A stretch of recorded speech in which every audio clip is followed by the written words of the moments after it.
Anak, kung kinakailangan lulod ako para kausapin mo lang ako.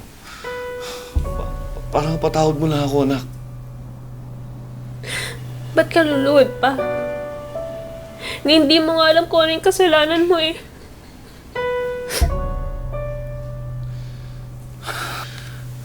Tukol kay Sofia, hindi ba? At nasigawan kita kanina. Sana nga gano'n na yung kababaw yung kasalanan mo pa.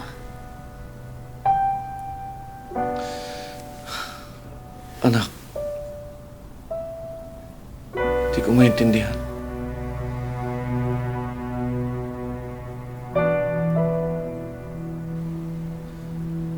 Kung ano man yung kasalanan ko,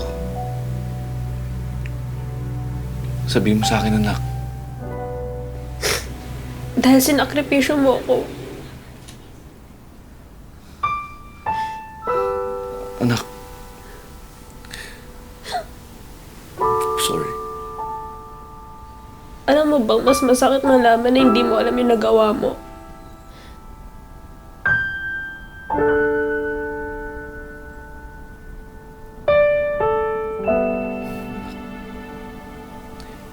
Hindi kita maintindihan. Umalis ka kaagad pagkatapos mamatay ni Mama.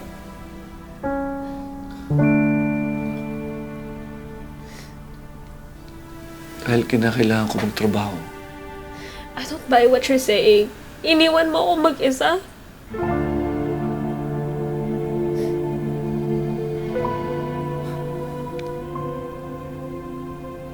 Hindi ka naman nag-iisa, anak eh. Nandiyan ang tita mo. At close naman kayo, hindi ba? Pa, nung time na yun, hindi ko kailangan ng tita. Ang kailangan ko, ikaw pa.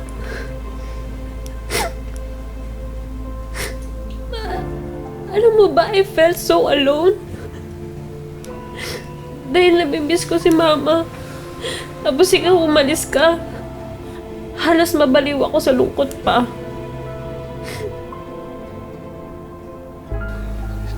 Hindi ko alam, anak.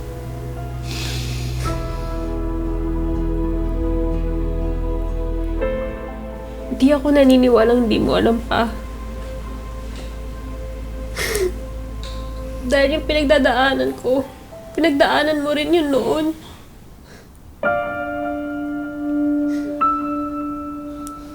Alam mo ba, may mga araw na kapag gumagabi na, natatakot ako. Kinakabahan ako.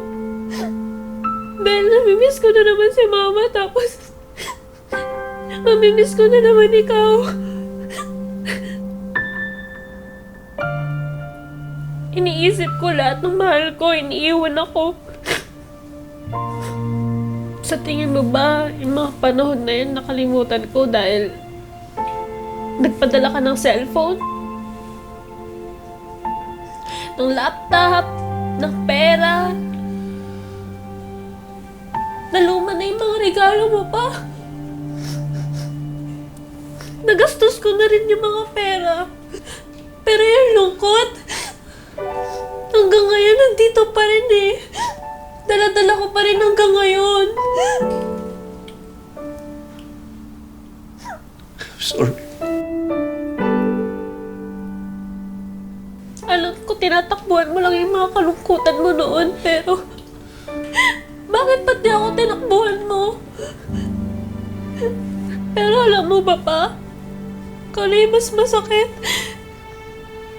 Kayo naka-move on na, pero ako hindi pa rin. Ang unfair ninyo!